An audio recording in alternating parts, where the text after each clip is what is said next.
Bienvenidos todos a este conversatorio, los bibliotecólogos en la sociedad de la información. Gracias por estar y acompañarnos en este grato encuentro.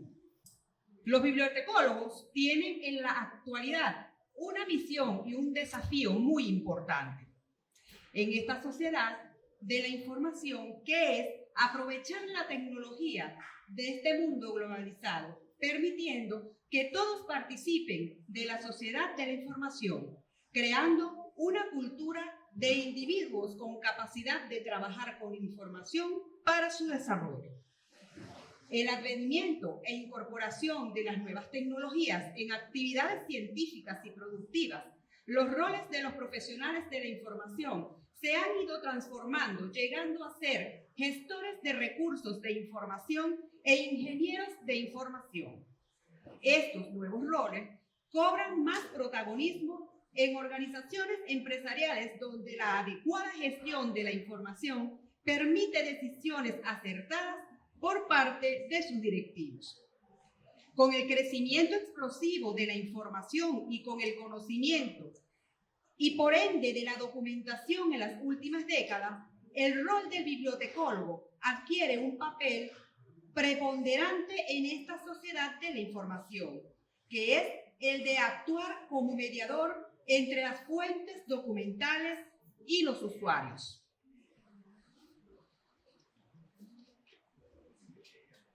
La era de la información es todo un desafío para las bibliotecas y los bibliotecólogos.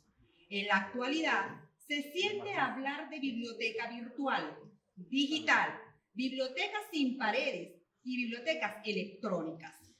Esto lleva a una pregunta: ¿cuál es el papel del bibliotecólogo en esta maraña informativa? Ante que nada se requiere que este profesional un cambio de actitud.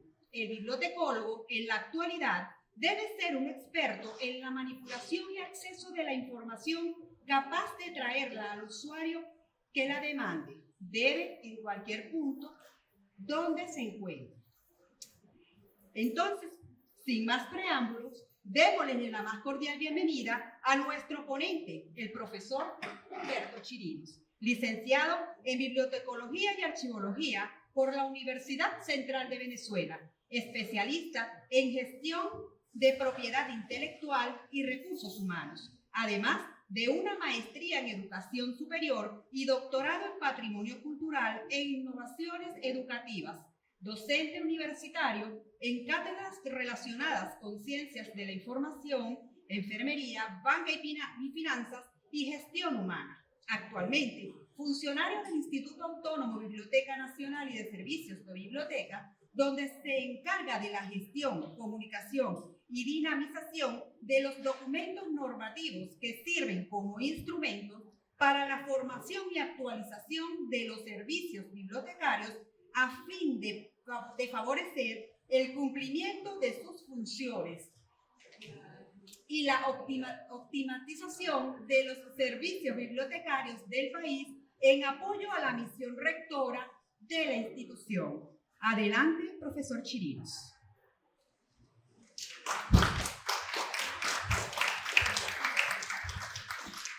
Buenos días. Para mí es un grato placer estar ante ustedes. Por ello le doy gracias a la Biblioteca Nacional, a su director y a Dios por estar con ustedes debatiendo algo que dentro del campo de la bibliotecología, de los bibliotecarios y de los que hacemos vida en lo que llamamos bibliotecas, centros de documentación, archivos, nos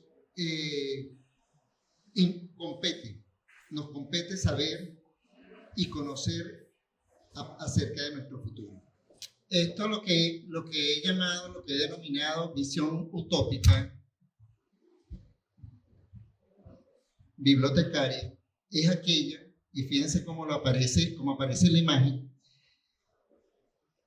una biblioteca que puede ser muy romántica, muy consona con el ambiente, con lo ecológico, la parte humana, pero en desuso, en ruina.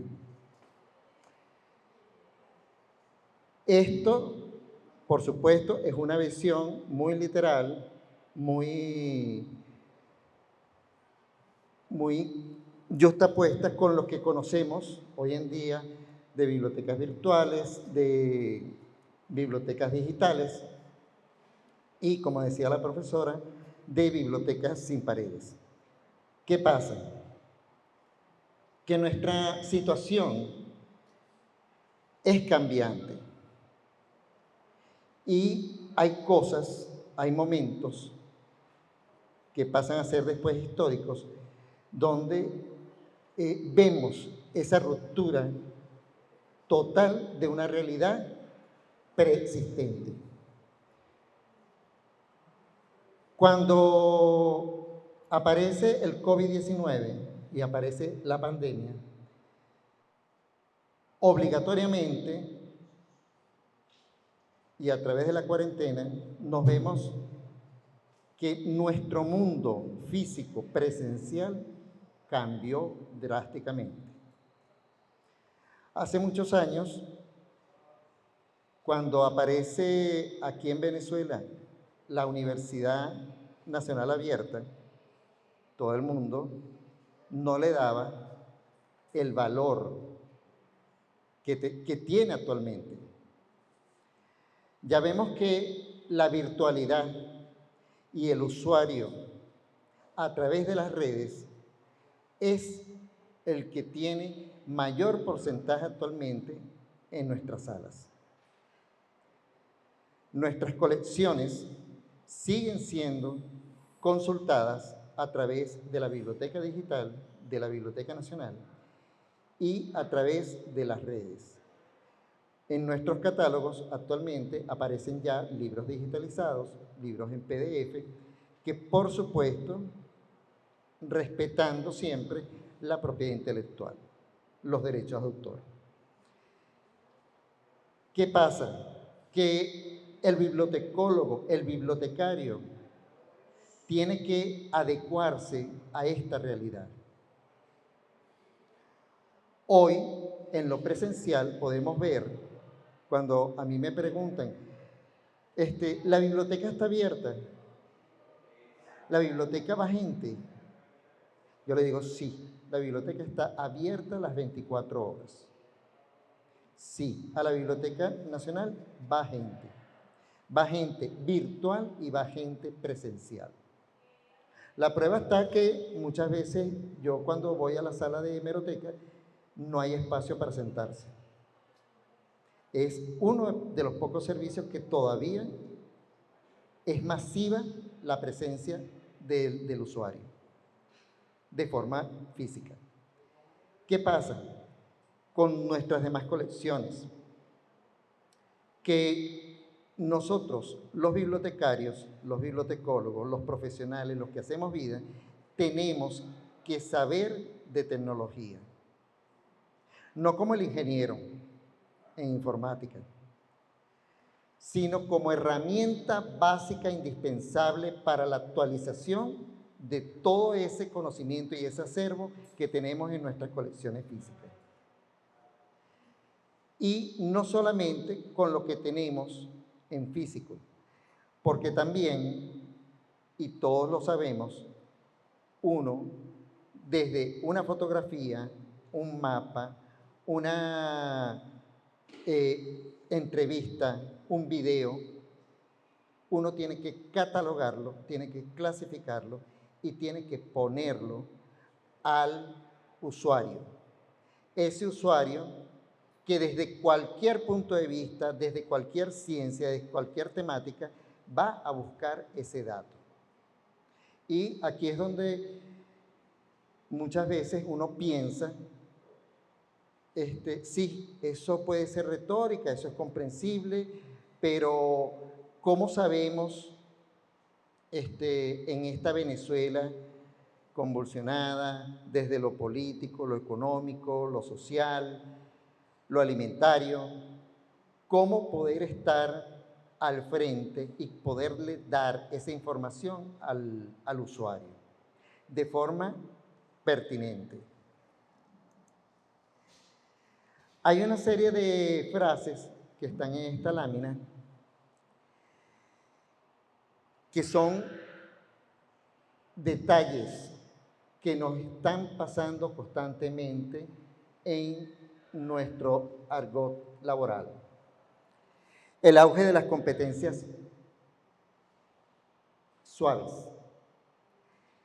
Nosotros, y les participo que nosotros todo el tiempo estamos en un desarrollo, en una evolución del lenguaje. No nos damos cuenta. Ya muchos informáticos hablan de la desaparición del metadato.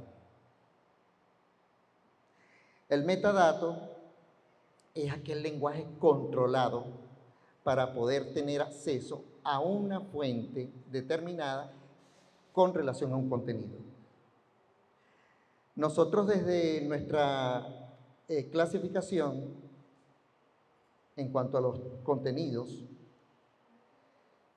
nosotros no establecemos autoridades. Esas autoridades no es otra cosa que crear tesauros complejos a base del lenguaje controlado.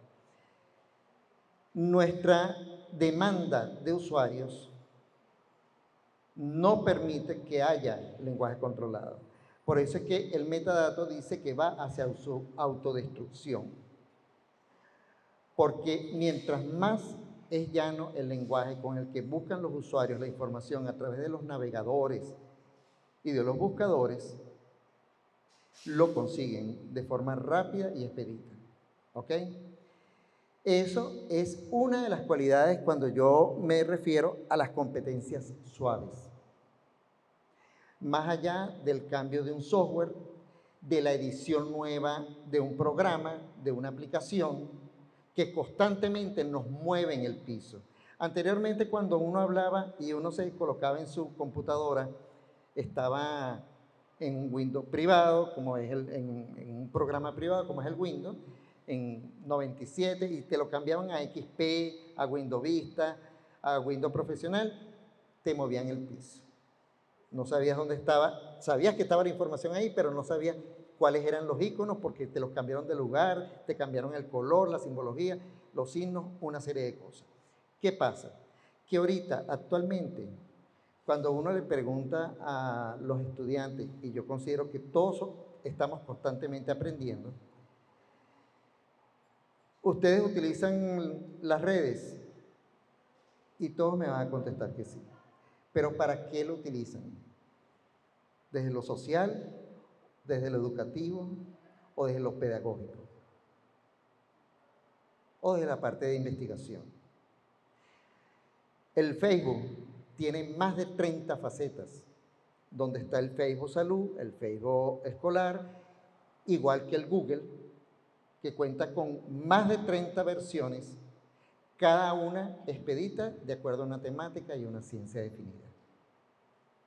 Es cuestión de cómo tenemos que aprender, y a eso es lo que me refiero a las competencias suaves.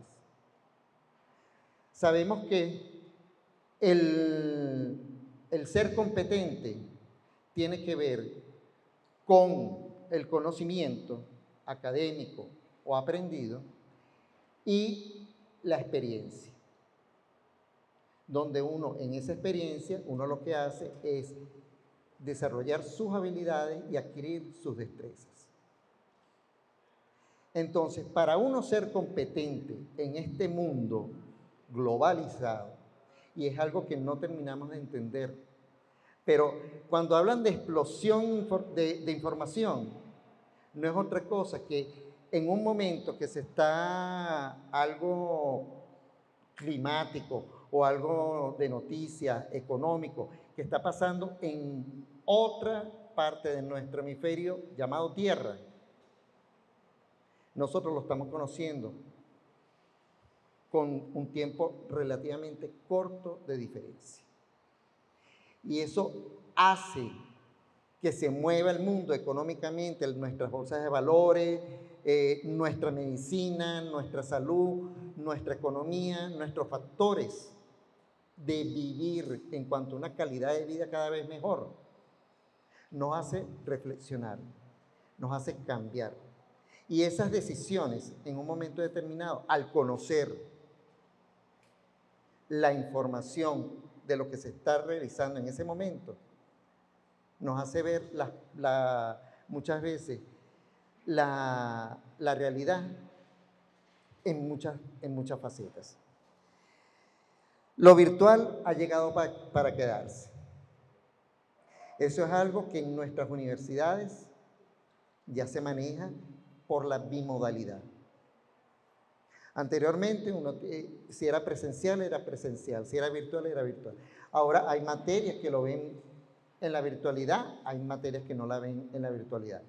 Eso todo depende de la carrera, del pensum, de las materias, de los docentes, porque cuando yo digo que golpea al estudiante la virtualidad con no conocer la tecnología y las redes para lo educativo, también le golpeó a todos los docentes. Hay docentes y hay estudiantes que no conocen un teclado, sino como si fuera una máquina de escribir. Entonces, la virtualidad, cuando se habla de que llegó para quedarse, por mucho que uno lo quiera aceptar, está ahí. Yo todavía me acuerdo que mi primer teléfono fue a los 43 años. Y era un bloque realmente, porque tenía que tener un macuto, una bolsa especial solamente para ese teléfono. Y cuando me sonaba en una camioneta, todo el mundo volteaba y yo trataba de que no me oyeran. Y era casi que imposible, porque uno no sabía tampoco hablar bajito por teléfono. Son realidades que fueron cambiando paulatinamente. Ya uno habla de que las nuevas generaciones son más digitales, nosotros somos más analógicos. Pero el hecho de haber nacido analógico no quiere decir que uno no tenga que aprender y no tenga que adecuarse a los nuevos tiempos. Muchas veces uno dice, no, es que yo tengo que estar actualizado. No, uno nunca está actualizado. Uno nunca está actualizado. Uno solamente está de acuerdo a lo que uno conoce y la realidad que uno va conociendo a través de la vida, a través de las diferentes vivencias. Por eso es que el aprendizaje tiene que ser permanente. Y muchas veces el aprendizaje, cuando nosotros lo estamos muchas veces idealizando, hay cosas que lo golpean a uno. Todo el mundo sabe y conoce, porque de hecho aparece en cuadros diferentes, parece un elefante. Y yo conozco un elefante desde que era niño. Pero cuando yo fui al zoológico de Maracay, yo vi por primera vez un elefante y me golpeó esa realidad. Y cómo me impresionó y cómo me di cuenta de que yo no conocía un elefante hasta ese momento. Porque yo vi las arrugas del elefante en los cuales yo podía meter un dedo mío. O sea, ¿qué es lo que uno conoce realmente? Muchas veces uno no conoce en la realidad, pero sí a través del aprendizaje, de los libros, de la fotografía, de los documentales, de toda una serie de cosas. Entonces es cuestión de medir hasta dónde uno puede aprender. Reconocimiento de la alfabetización informacional. Muchas veces uno desconoce, como les digo, las funciones de un teclado. Muchas veces queremos tener un teléfono celular de primera punta, de primera generación. Y solamente lo que hacemos es testear, ver el Twitter, el Instagram y el Facebook. Y no estamos aprovechando ni siquiera en un 10% ese teléfono. Entonces, ¿cómo vamos a ir construyendo esas bibliotecas? Tenemos que adecuarnos primero a que ahorita económicamente a nivel mundial hubo un bajón total. Sabemos que cuando económicamente hay una crisis, ¿quiénes son las instituciones que más sufren? Bibliotecas y archivos. ¿Hacia dónde tiene que ir el presupuesto menguado de una biblioteca o de un archivo? Yo diría que hacia la tecnología. Es lo que nos va a servir, básicamente, para poder actualizarnos en cuanto a poder darle al usuario respuesta en cuanto a nuestras colecciones físicas. Pero más allá, debemos de atender algo que nos está arropando. Y es que ahorita la producción editorial, por lo mismo que hablamos de la economía y de las crisis económicas, están surgiendo más los libros digitales que los físicos. Amazon es dentro de todas sus facetas, tiene una editorial. Todo el que quiera un libro específico que lo pueda conseguir en Amazon, lo puede adquirir a un módico precio. Y si lo quiere físicamente, también. Entonces, hay formas de cómo hacerlo, de cómo lograr. Muchas veces nosotros los bibliotecólogos, que todos, yo digo que casi en el 100%, somos amantes de los libros. Nos gusta el roce del libro, el olor del libro. Gabriel García Márquez decía que no hay o no se ve leyendo un libro de poesía que no sea debajo de un árbol en un parque. No se imagina en una tabla o en una computadora leyendo poesía. Nuestras nuevas generaciones no solamente han aprendido. Muchas veces uno dice, no, es que se ocupan es de jugar, de esto y lo otro. No. Yo digo que para todo hay su etapa, hay su momento. Y hay que saber quemar etapas. Y tener un guía al lado, por supuesto.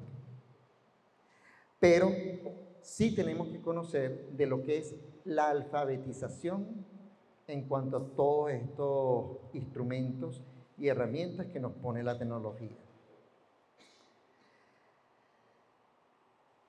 La movilidad de la población es importante. Anteriormente, la población del interior se movía a Caracas para estudiar, hace unas cuantas décadas. Ahora no, ahora ni siquiera hay necesidad para estudiar de salir de su casa. Y tú puedes estudiar en universidades de otros países. Pero para ello hay que ser autocrático, hay que ser autodidacta. Aprender solo es sumamente difícil, hay que tener mucha disciplina. Pero si hay algo que es indispensable, que uno tiene que hacer, es lo que debe de hacer todo bibliotecólogo, y es leer. Nunca abandonar la lectura. Muchas veces, y volviendo un poquito atrás con relación a lo de los metadatos, Hay profesores que le dicen a los estudiantes, sobre todo cuando van a hacer un resumen y colocar las palabras clave o los descriptores. No, eso viene siendo la palabra que más se repite.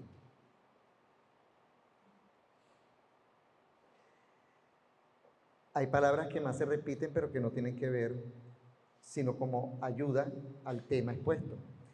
Pero son formas de cómo manifestar en un momento determinado. Si nosotros vamos a clasificar y vamos a colocar palabras claves o descriptores o metadatos, tenemos que saber y tenemos que leer por lo menos la introducción, uno de los capítulos, el epílogo, el prólogo y todas las páginas preliminares y post del libro, para poderlo entender casi en su totalidad. Y con todo eso, tenemos solamente la visión personal de lo que es un libro. Porque si el mismo libro lo leemos todos, vamos a tener diferentes visiones. De acuerdo al médico, al abogado, al geógrafo, al documentalista, al fotógrafo. Entonces, vamos a ver cómo se van cambiando las cosas. También tenemos lo que yo llamo carrera hacia los extremos. Unos vamos hacia adelante, otros vamos hacia atrás. Muchas veces, ¿por qué ir hacia adelante o ir hacia atrás? Eso lo vamos a ver poco a poco. Pero nadie se queda estático. Si uno no está dispuesto a retroceder o a avanzar, a uno lo empuja la realidad. ¿Por qué se habla de retroceso analógico? Porque muchas veces uno mismo, metido de lleno 4, 5, 6 horas ante una computadora, uno termina apartándola y volviendo a un libro, volviendo a ir a una librería. Y se consigue con la sorpresa de que sí existen todavía las librerías. Entonces, yo digo, cónchale, estoy redescubriendo el gusto por las librerías. Hay una librería espectacular que está frente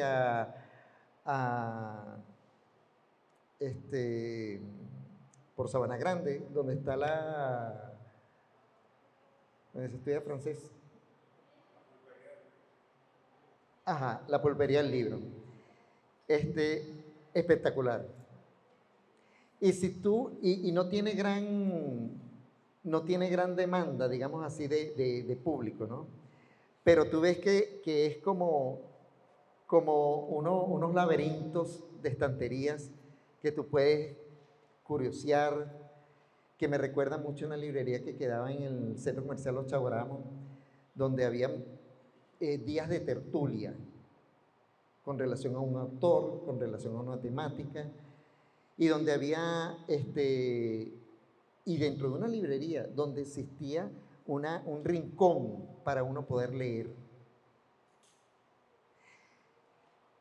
La privatización del conocimiento, eso es algo prohibido.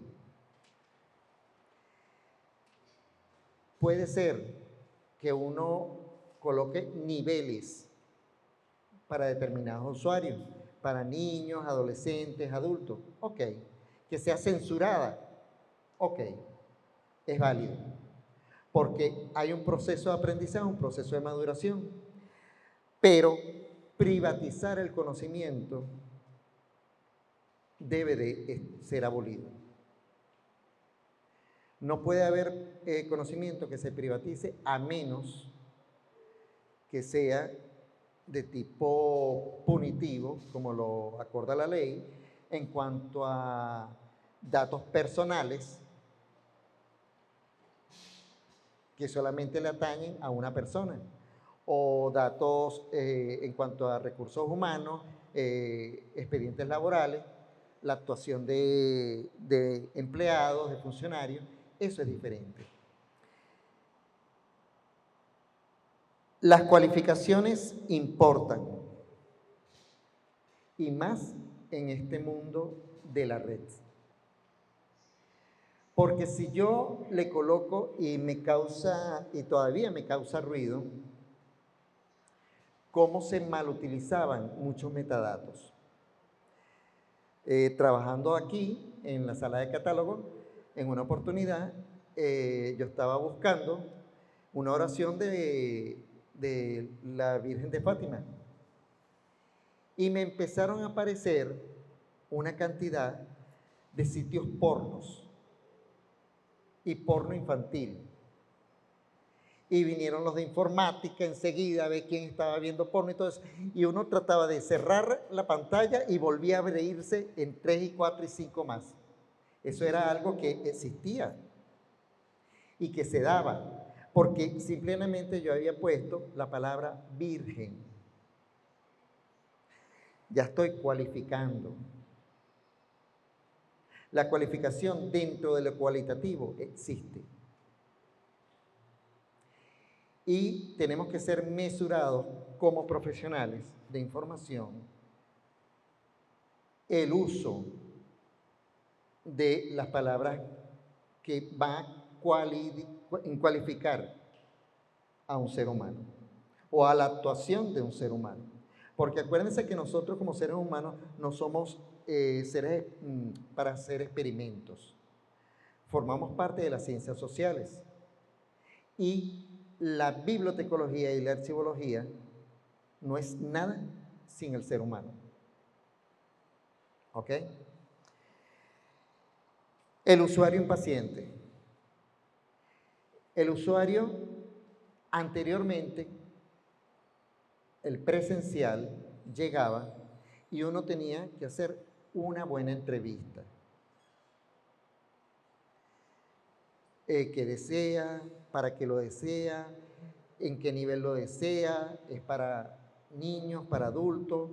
¿Dónde va a realizar el trabajo? ¿Quién se los está pidiendo? Para saber qué nivel, qué profundidad, cuál es el tipo de lenguaje que va a requerir la fuente que yo le voy a dar a ese usuario. Ahorita, el usuario es mucho más impaciente. Es tan impaciente que ahorita todos los estudiantes, cuando les mandan a hacer los profesores un trabajo, buscan por Google o buscan por Yahoo, por cualquier navegador, y se quedan en la primera página de resultados. No van más allá. Entonces, de todo un salón, los 40, 50 trabajos que tú estás recibiendo tienen la misma fuente. Y prácticamente, si hacen un corte y pega, es peor todavía, porque es una copia mejor que la del libro. Y con errores, que es lo peor. Y sin estar citado. Entonces, a ese usuario, que es un investigador innato, tiene que aprender a qué es lo que va a investigar, en qué profundidad, en qué nivel, y todo esto va a requerir a un bibliotecario virtual. Aquí en Biblioteca Nacional se ha hablado del referencista completo, integral. Porque nosotros no estamos atendiendo solamente al usuario presencial. Estamos trabajando más todavía en el usuario virtual. Si ustedes consultan nuestro catálogo y ven que está un libro con una reseña y todo, y hay un error, es porque está metido un ser humano que tiene errores. Es normal, es natural. No es que, metí mal el dedo. No. O sea, uno tiene que reconocer que uno es humano y que tiene que corregirse esos errores, sí, en la medida en que ustedes, usuarios, vayan reportándolos. Ahí es donde radica el dominio de los datos. Nosotros, cuando hablamos de dominio de los datos, es muchas veces porque cuando nosotros estamos trabajando, por ejemplo, en los portales web de los diferentes ministerios, ¿sabían que todos los ministerios en sus portales, ellos tienen revistas y tienen libros que han editado de forma digital? Y nosotros tenemos la obligatoriedad de que el libro pase por esa parte aquí para poder ser catalogado, clasificado y puesto en servicio al usuario. Como Biblioteca Nacional, nosotros tenemos el deber de preservar y conservar todo lo venezolano y todo lo venezolanista. Muchas veces me han dicho, ¿y cuál es la diferencia? Puede ser un libro que hayan editado en Rusia, que sea sobre Simón Bolívar, y por lo tanto es venezolanista. Pero el libro que es editado y publicado aquí en el país es venezolano. ¿Entienden la diferencia? Pero sí es importante que sepan que Biblioteca Nacional debe obligatoriamente, por ley, conservar y preservar todo lo venezolano y venezolanista. Por lo tanto, todo lo que se hace en lo digital tiene que estar catalogado y clasificado por acá, por Biblioteca Nacional. Entonces, yo he visto muchas veces y he trabajado muchas veces con libros de CONATIS, de INSACEL, de INAGER, y que hacen cosas espectaculares. El Ministerio de la Mujer tiene una serie de libros tipo cómic con relación a las diferentes mujeres de Venezuela, con relación a sus hábitos, sus costumbres, su gastronomía, riquísimos, riquísimos, ricos en datos, ¿ok? Es importante conocerlo. Fíjense que esta lámina nos trae, primero, una estantería como la conocemos, pero también tenemos navegadores, tenemos buscadores de todo tipo. Y cada quien tiene su misión, su visión, sus objetivos y su forma de actuarse. Para yo mantener esta estantería útil al usuario, yo tengo que saber cómo está ordenada. Por lo tanto, hay una catalogación. Pero para tener la catalogación, tengo que haber clasificado el contenido del libro. Por eso es que se habla de catalogación y clasificación. Siempre, todo lo que está en red es como la macro estantería. Todo lo que está en red, no crean que está disperso, no, está perfectamente ordenado. Unos navegadores y unos buscadores más que otros. Por lo menos en Google académico, si ustedes colocan la palabra Google académico, les va a aparecer un Google totalmente diferente al que ustedes conocen, que pueden personalizar y que los resultados están avalados totalmente por colegios invisibles, de autoridades a nivel mundial.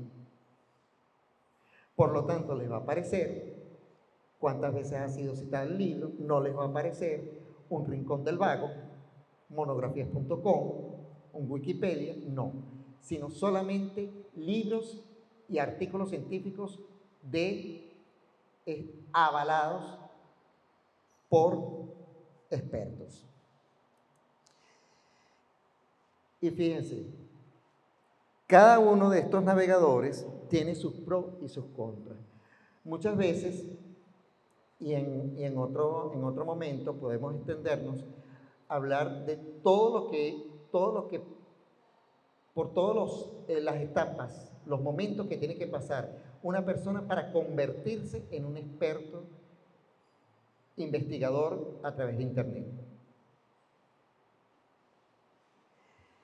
Y es saber cada una de las características de los objetivos en que fue creado un navegador o un buscador en sí. Porque no todo sirve para todo. Ustedes sabían que nosotros tenemos navegadores y buscadores en Venezuela y todavía funcionan y cada vez funcionan mejor. Uno de ellos es Aullantepui, está Canaima y hay algunos que han caído en desuso, pero así como está cayendo Yahoo, pero siguen estando ahí y siguen teniendo repositorios de información vigentes, útiles, porque no en todas las latitudes, en todos los estados, se puede ver a través de la banda ancha de que tengan de internet todos los navegadores o todos los buscadores. Hay algunos que se ven mejor en unos estados que en otros. Entonces, fíjense que tanto la biblioteca puede variar como la red que ustedes escojan trabajar puede variar también, buscando siempre lo que ustedes necesiten, lo que ustedes requieran, de forma eficiente. Porque muchas veces uno, cuando consigue la información, ya no la necesita, ya buscó otra alternativa y eso es lo que se consigue. Estos conversatorios se están dando casi que permanentemente porque digamos que estamos en una etapa donde debemos de seguir avanzando y avanzando con paso firme, ¿ok? Este camino no es solamente de uno, este camino es de muchos, ¿ok? Y como dije en un principio, todos somos estudiantes, por lo tanto todos somos investigadores. ¿Eh? Fíjense que Jorge Luis Borges decía, ordenar bibliotecas es ejercer de un modo silencioso el arte de la ética. De la crítica, pero también de la ética. Los dos enfoques están bien pautados. ¿Por qué? Porque la crítica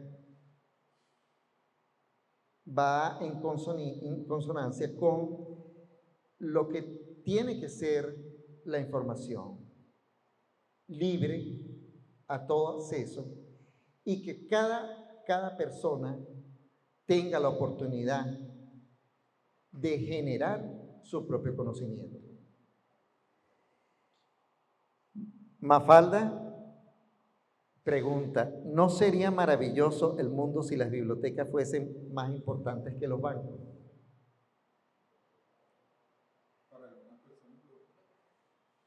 Ahí Raganatán decía que todas